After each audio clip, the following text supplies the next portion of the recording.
Hello, everybody. Sorry, I was just waiting for the lights to come up. Welcome back to the developer sessions here at EGX 2017. I am delighted to be doing the Failbetter panel again. I am joined by some lovely people from Failbetter Games who are going to talk to you very soon about Sunless Skies. But first, there is a short video that I believe we must watch.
And there you go, a delightfully bassy trailer for Sunless Skies. Now, as I mentioned, I'm joined by some lovely people here from Failbetter Games. Could you please just introduce yourselves and say what it is you do?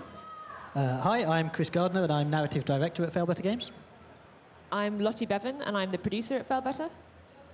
And I'm Adam. I'm Deputy CEO and a designer on Sunless Skies. Right, so, I mean, I guess the first thing I should say is congrats on launching Sunless Skies into Steam Early Access. How has it gone? Well, we launched, so that's good. It's gone really well. It's, I think I was saying to you earlier, the largest group of people that we've launched to specifically. Obviously, we kickstarted the game, and we had a really amazing number of backers. So we ended up sending out something insane, like 12,000 keys, which was brilliant. But it also meant that, obviously, we were sitting there being like, other people buy the game too, yes, please. But yeah, it's been going really well. We're getting some really interesting feedback, and we've got lots more that we're going to get in the game soon. Lovely. I think we're going to return to the feedback in just a second, because I'm really interested to hear more about that. But just first, just a quick show of hands. You put your hands up if you have played Sunless Skies, please. Nice. All right. Can you then keep your hands in the air if you also played Sunless Sea? Some of you with hands up work for us. You don't count. Yeah. Thank you very much. I've been playing it myself, and as a big Sunless Sea fan, it's going to sound weird, but it felt like getting into a warm bath. Like, it really felt like it was familiar and new and exciting, and my baths are sounding weirder and weirder. But what I'm trying to say is I like it a lot, and it's very good. So, feedback.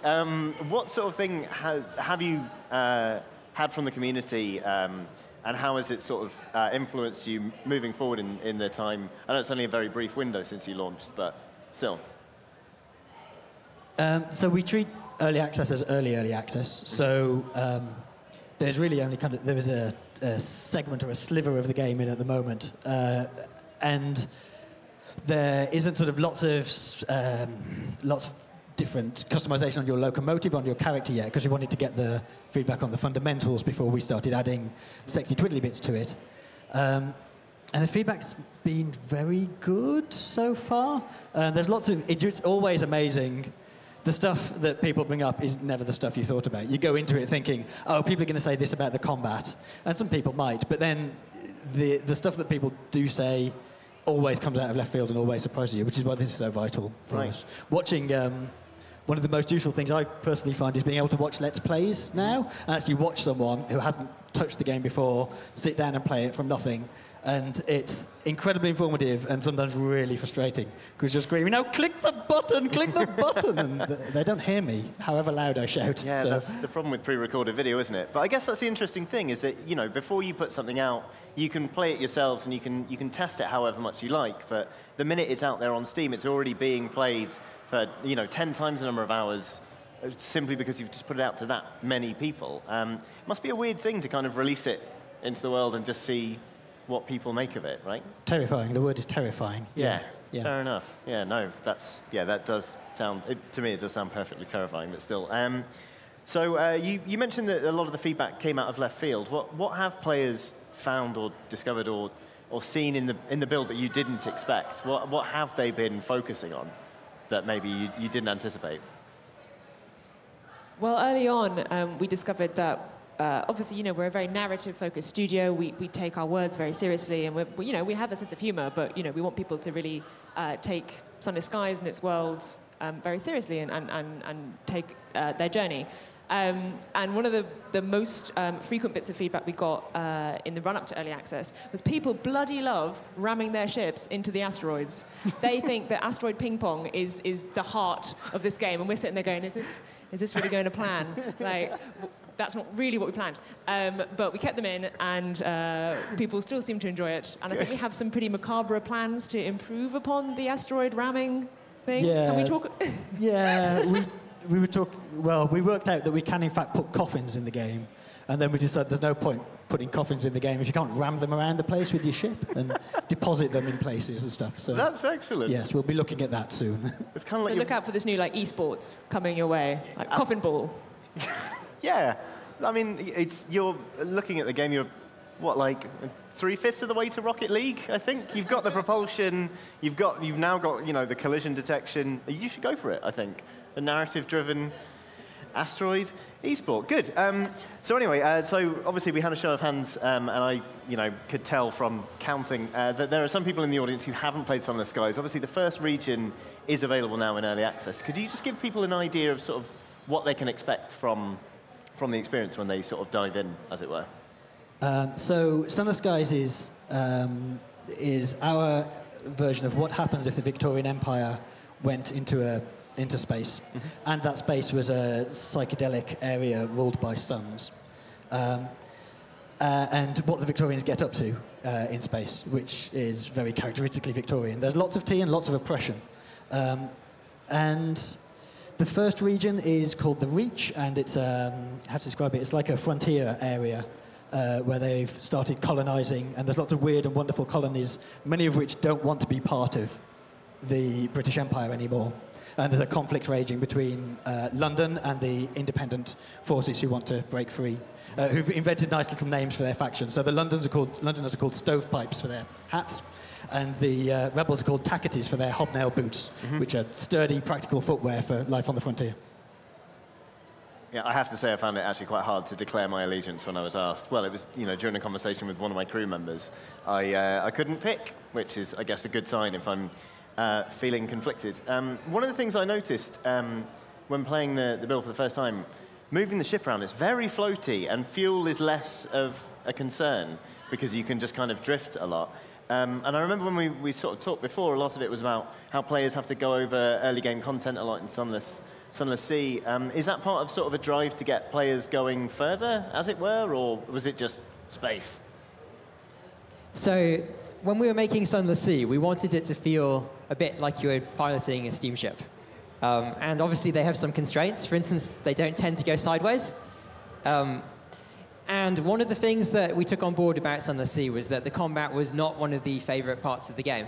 So we wanted to redesign it and sort of re-examine our starting point there.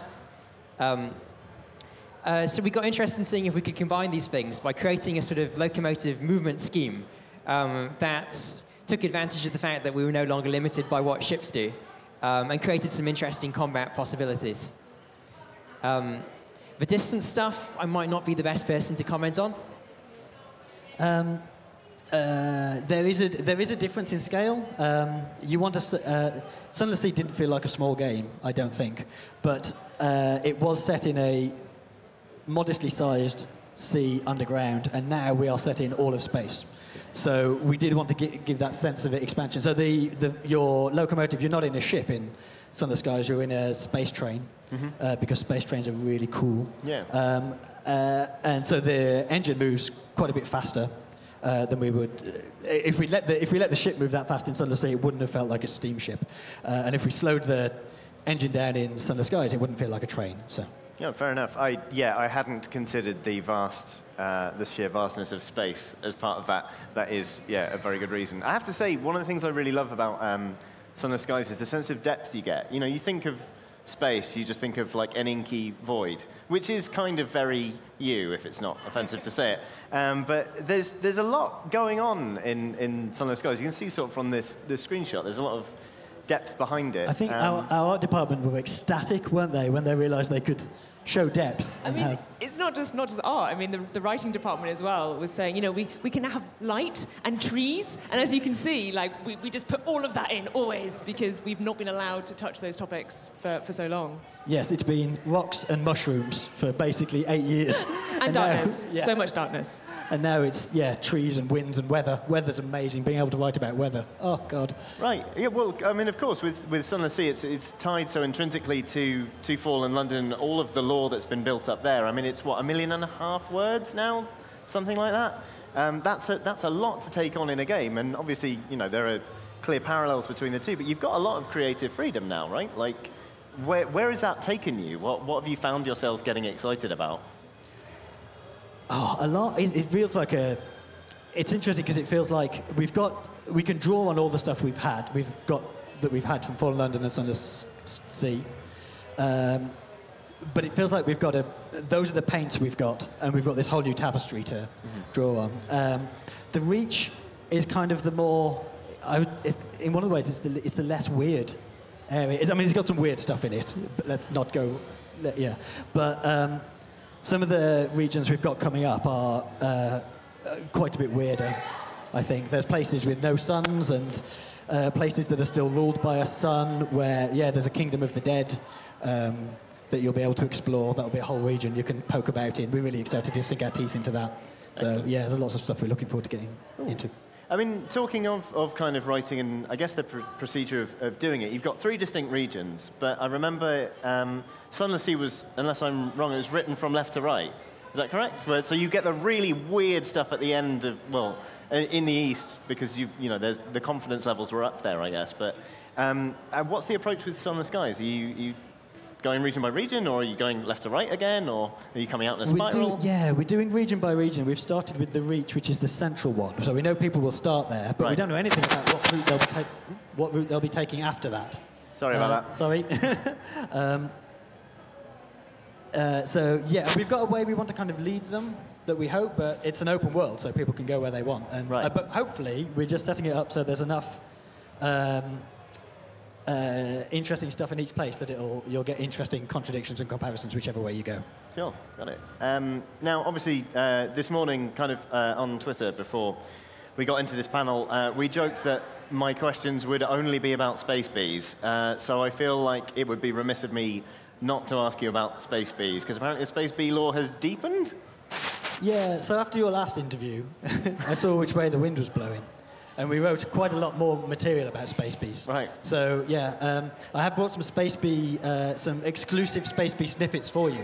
In fact, knowing you are a space bee aficionado. I really am a space bee I have enthusiast. 2 space bee snippets for you. The first is they're not called space bees because that would be ridiculous. Yes. They're called chorister bees because they don't buzz, they sing. They sing plain song like, oh. I can see the audience move to tears by the haunting ethereality of that. But yes, they sing. And they sing a particular song. And they are also, as a result of this deepening in the lore, they are a fundamental key to one of the oldest secrets of hell as well. So players interested in exploring hell lore in Sunless Skies should seek out chorister bees. That is amazing. Quite a lot riding on the chorister bees, then. Yeah, now. Yeah, thanks for that. You are quite welcome. I'm delighted, frankly. Well, listen, I've been kind of hogging your attention and the stage. I think we should open this up to an audience Q&A, if you're up for it. Wonderful, thank you so much. Listen, there's a microphone there, beautifully illuminated in a spotlight. So if you'd like to come up and ask a question, and indeed start a bit of a queue, then that would be lovely. Thank you. Hi there. Hello. I just wondered, is there any prospect of your first game coming to the Xbox platform? Do you mean Sunless Sea? I do. I can't say that we're thinking about that right now, but I can say that we're not done with Sunless Sea at all.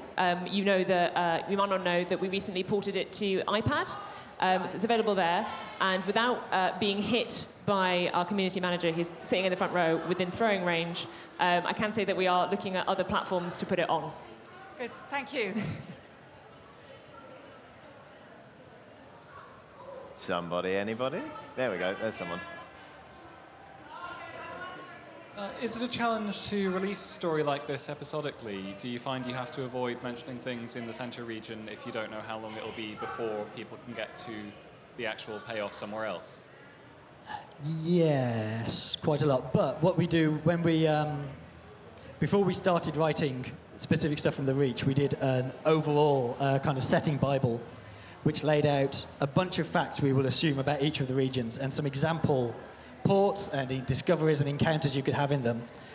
So we know that we can refer to those, at least, in earlier content, and then we'll worry about fleshing them out when we get there. And because it's early access, we are quite prepared to change the words, and if we change our mind on some of that, rewrite it and revisit it. But we're working to a fairly comprehensive plan, really. We've got a roadmap laid out, and then as we come to each region, we have a big session where we go into details, lay out what all the ports are going to be, and develop them from there. So yeah, we start with a big broad map, and then we zoom into each bit as we get to it.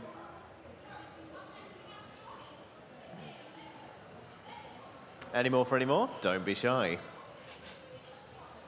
Yes, Mario, thank you kindly. If anyone else does have a question, they want to start forming a queue, that would be lovely, because then we have an idea of how many questions we have to field. So, yeah. It's me, how you doing? I admire your commitment. Thank you very much. Can I just ask, you mentioned you've got a central region. How many regions are you going to have in total for the game? 4. So we have the Reach is the central region, which is the frontier zone. We've got Albion, which is where London is. We've got Eleutheria, which is where scary, dark stuff happens. And we've got the Blue Kingdom, which is the Kingdom of the Dead. So 4 in total. There'll be different factions within these, I'm guessing, like you mentioned earlier. Yes, that's right, yeah. Okay, yeah. Thank you very much. Hello. Oh. Hiya. I was wondering how Nice much, and close. Oh, how much of a job was it for the animators to do the 2D animation? How much of that was kind of computer done versus, yeah? So our animator is a very talented man who does many other roles within our studio. So I don't think we have any sort of automated animations at all. I think they're all a combination of either handmade, bespoke animations for enemies or special things we want to see in the game, or particle effects, which kind of crosses over into the art department's region. But yeah, we've only got one animator who does everything by hand. And I have another quick one.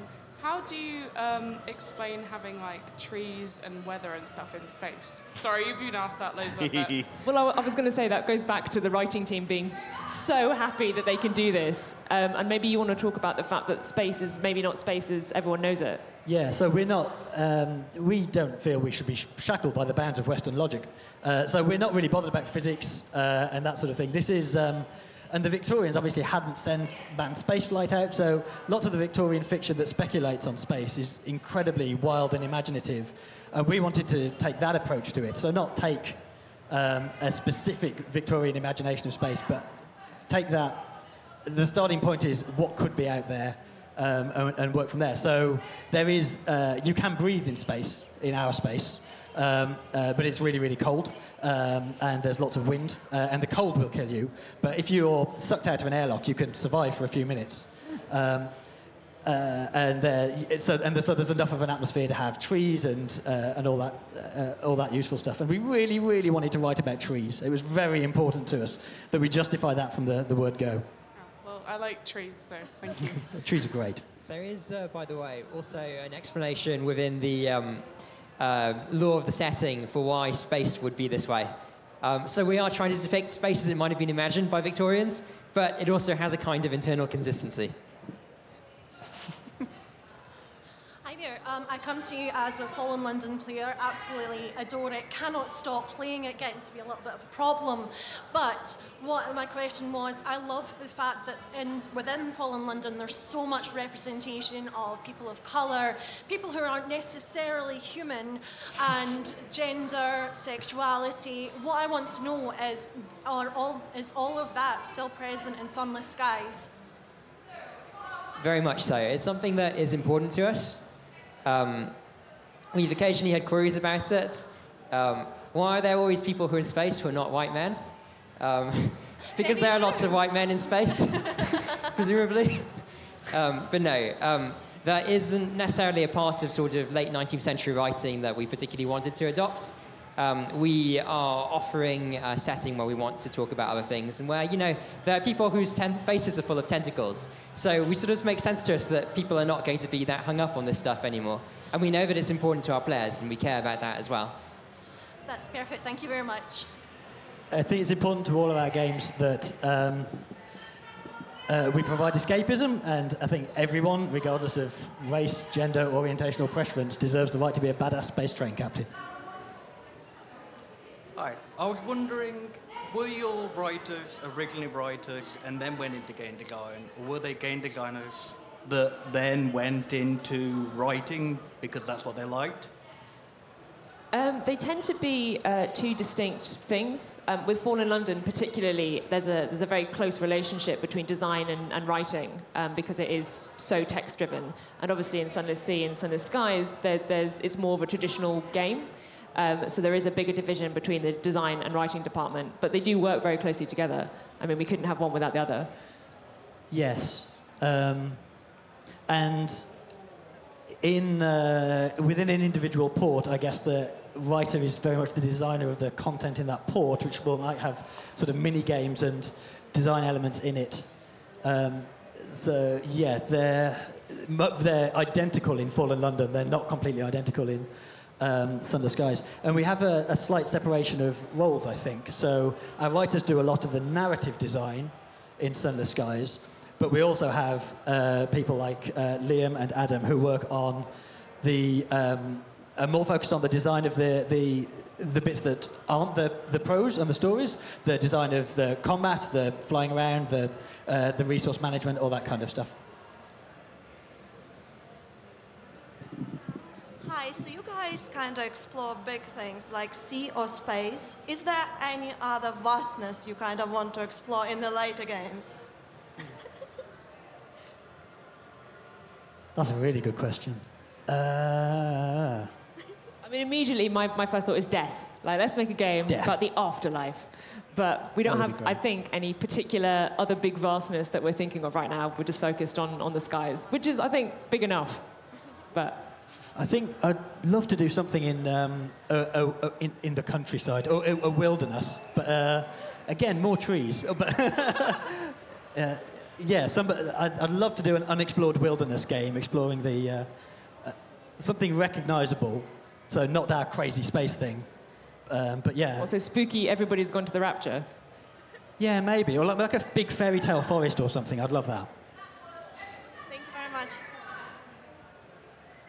Excellent. Well, I think that's it for the audience Q&A. So that's kind of it for this panel. I just want to thank you all very much for joining me here and having a lovely chat about Sunless Skies. The game's looking in really rude health, so there really remains nothing else to do apart from ask everyone here to give these people a nice big round of applause. Thank you so much.